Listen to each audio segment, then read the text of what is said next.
Olá pessoas, Rafa Dantas aqui, vamos lá para mais um capítulo do nosso Diário Visual. Depois do último capítulo eu acabei decidindo que o nosso Diário Visual agora não vai ter mais leitura mesmo, a gente vai só acompanhar como uma leitura dinâmica, como a gente já vinha fazendo. Porque eu tô até com dificuldade de botar título nos capítulos, que como eu falei para vocês, o editorial deu uma decaída e agora com a série do Trevisan não tem mais nada realmente que eu possa concentrar uma temática para falar a respeito do que a revista estava tratando. Então, para a gente completar as edições faltantes, a gente vai olhar edição por edição até chegar na última, só para eu mostrar para vocês o que estava rolando em cada página da revista até que ela chegou ao seu fim. Só que antes de a gente começar esse capítulo, eu vou pedir de sempre. Dá um pulinho aqui embaixo, se inscreve no canal, deixa aquele like, ativa as notificações e vamos lá.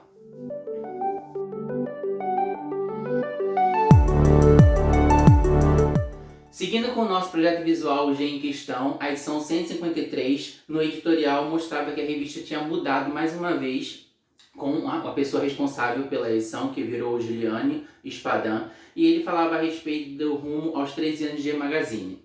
Então a gente vê realmente que já, como estava havendo muita troca dentro da revista, a gente enxerga que eles não tinham muita substância sobre o que falar, porque era um sangue novo que estava chegando ali, então não tinha aquela relação com os leitores para estar dando continuidade a alguma coisa que estava acontecendo. Então ele, em vez de ter alguma coisa para falar, ele já adiantava que ia falar dos 3 anos da revista, que nem era essa edição de comemoração, seria a próxima.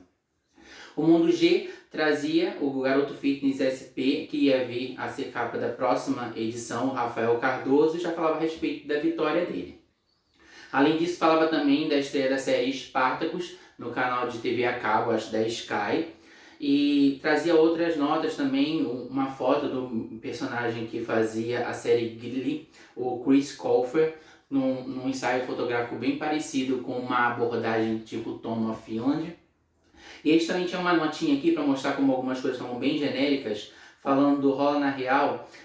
Se surfistas gays já têm seu site social, os fazendeiros do babado foram além. Foi criado em Quebec, no Canadá, um clube social destinado a LGBT, cujo intuito é promover a interação, e eles falavam a respeito de cowboys que frequentavam esse clube. E em vez de mostrarem fotos de como era o clube, eles botaram uma foto do Ricardo Villani ali, do ensaio que ele fez de cowboy, uma coisa que não tinha correlação nenhuma com a nota que estava sendo falada.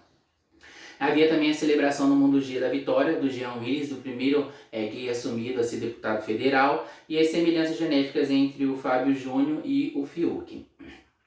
A Voz da BLGT falava a respeito de vários acontecimentos que estavam acontecendo ao redor do mundo, e um deles foi o encerramento do projeto Escola Sem Homofobia, que realmente acho que ele foi criado com um período, acho que de 2 anos, para realmente fazer palestras ao redor do Brasil, em várias escolas, para realmente falar mais sobre inclusão e sobre a responsabilidade de lidar com essa diversidade dentro dos colégios, para que não haja tanto bullying nem tanta discriminação. O Christian Pior falou aqui de um caso pessoal dele, em nível. A coluna dele é a segunda, acho que desde que ele entrou na revista, e se assemelhava muito a Nanny People, como a Nanny People falava de casos da sua própria vida e contextualizava para a cena gay. Nada muito substancial e que edificasse muito a vida de ninguém, visto que o Trevisan era alguém que escrevia, que sempre tinha alguma coisa para a gente absorver e fazer diferença para nossas vidas. É só mais uma coluna bem vazia. A entrevista dessa edição foi com a Vanessa Camargo, que estava num boom, explodida totalmente na comunidade LGBT nessa época, por causa da sua música, que ela está investindo mais no eletropop e também cantando muito em inglês, então estava arrasando nas baladas no Brasil afora, e muito mesmo dentro das boates gays e com o público homossexual, que acabou absorvendo bastante ela, né? E ela começou a ter uma gama de fãs muito grande no meio gay quando ela começou com esse projeto, e realmente a musicalidade dela estava bem legal, e eu acho que ela acabou conseguindo essa projeção de forma bem orgânica, não foi uma coisa muito forçada, sabe? E infelizmente ela não seguiu por esse caminho, ela acabou parando, porque era uma coisa que parecia que estava engatando mesmo, e tanto que depois, agora, nos últimos anos, ela tentou voltar com essa vibe, mas eu acho que o Brasil, nessa cena pop, com a Anitta, Luísa Sonza, já estava numa pegada completamente diferente e acabou não engatando da mesma forma que foi na época da revista, dessa entrevista, que ela realmente estava bombando muito. E agora a pergunta do Rafa. Como você vê essa migração das divas pop brasileiras para o mercado internacional, que começou lá com a Vanessa, Sandy Júnior também, e hoje com o sucesso que a Anitta está alcançando internacionalmente? Eu acho que existe uma forma de você fazer sucesso internacional, por mais que haja algum tipo de investimento que acontece de forma mais orgânica, mas parece que diversas vezes quando a pessoa está tentando muito porque todo mundo está fazendo, parece que fica meio forçado. Eu acho que na época Sandy Júnior tentou, foi na época do boom de Rick Martin, Henrique Iglesias e Shakira, e parece que certas pessoas tinham que acontecer e outras mesmo investindo tanto parece que não acontece, mesmo tendo tanto talento, que foi o caso de Sandy Júnior. Eu acho que a Vanessa, por mais que ela estivesse cantando em inglês e fazendo muito essa pegada mais eletropop que estava bombada no mundo na época com a própria Lady Gaga, por mais que a gente veja que ela estava cantando em inglês, eu acho que o sucesso e a repercussão foi mais nacional do que internacional. Porque a gente pensa que a pessoa está cantando em inglês, ela está fazendo sucesso lá fora, muitas vezes não é isso. Mas eu acho que ela conseguiu alcançar um público muito maior aqui dentro do Brasil. Eu acho que a Anitta tentou de uma forma mais estratégica, né, indo aos poucos, tipo, traçando primeiro aqui, depois levou os países que são do lado, que foi cantando espanhol, e tentou chegar no inglês, e a gente sabe que no inglês a Anitta não deu aquele boom em inglês como ela deu em espanhol. Tanto que o espanhol acaba sendo, acho que o gênero mais forte que ela alcança, apesar dela fazer um sucesso mundial, e a gente está vivendo uma era muito mais globalizada, onde se escuta mais outros idiomas além do próprio inglês, mas a gente sabe que a bolha americana ela não conseguiu quebrar daquela forma como a gente vê que uma Shakira e um Rick Martin na época conseguiram. Eu acho importante a pessoa investir na carreira, e apesar disso tudo, eu acho que mais interessante do que alcançar charts e essas coisas é a pessoa fazer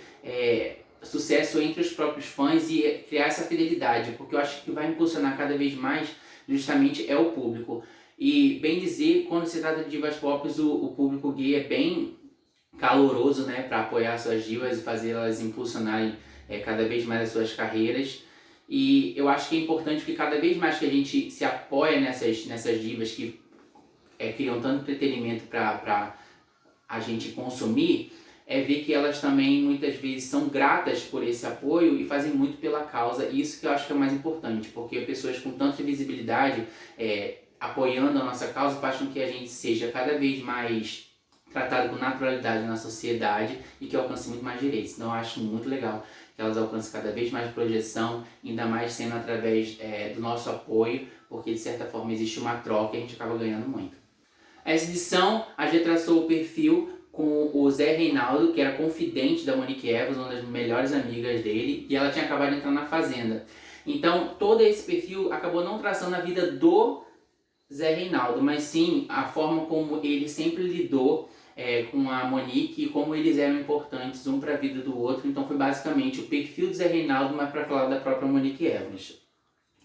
Depois disso, teve o Posts e Afins, que eram as cartas, que mostra realmente a época decadente que a revista estava, porque antigamente as cartas vinham elogiando o editorial, falando muita coisa, e agora basicamente as cartas ficaram bem vazias e eu acho que não rolava mais uma filtragem, tipo assim, vamos tentar mostrar que a nossa revista é elevada, com editorial, tipo, robusto. Era mais falando das pessoas, como elas estavam se satisfazendo com as revistas, os ensaios em mãos, até falando, tipo assim, ó, fica do lado da minha cabeceira pra, tipo assim, enfim, vocês sabem do que eu tô falando. E basicamente todos os relatos de carta era basicamente baseado nisso, não tinha nada além do que o fim que a revista estava sendo usada e era o que estava se encaminhando, focar principalmente nos ensaios e como as pessoas estavam comprando e consumindo a revista, basicamente porque tipo é uma revista erótica e eu gosto daquele cara e eu quero me aliviar vendo ele. Era basicamente isso que viraram as cartas da revista. Por fim, na fechação,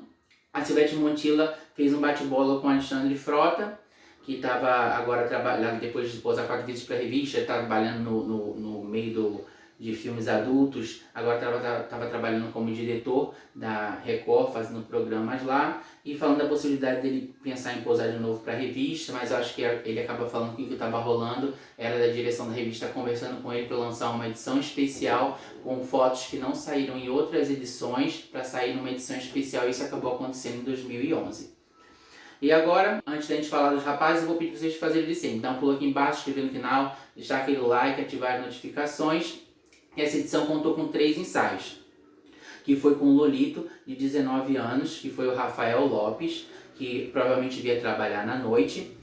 Teve também o Desejo, que foi o Rafael Capelete, tipo assim, o xará do Lolito, que posou tipo dentro de um bar, como se ele fosse um bartender. E o ensaio de capa que ficou com o polêmico Lucas Barreto, que participou da Fazenda, foi expulso de lá por ser uma pessoa muito agressiva. E a última coisa que a gente sabe a respeito do Lucas é que nesse ano mesmo, em janeiro, ele foi preso por ter agredido, acho que o próprio filho, denunciado pela mãe da criança. E assim a gente termina mais esse capítulo.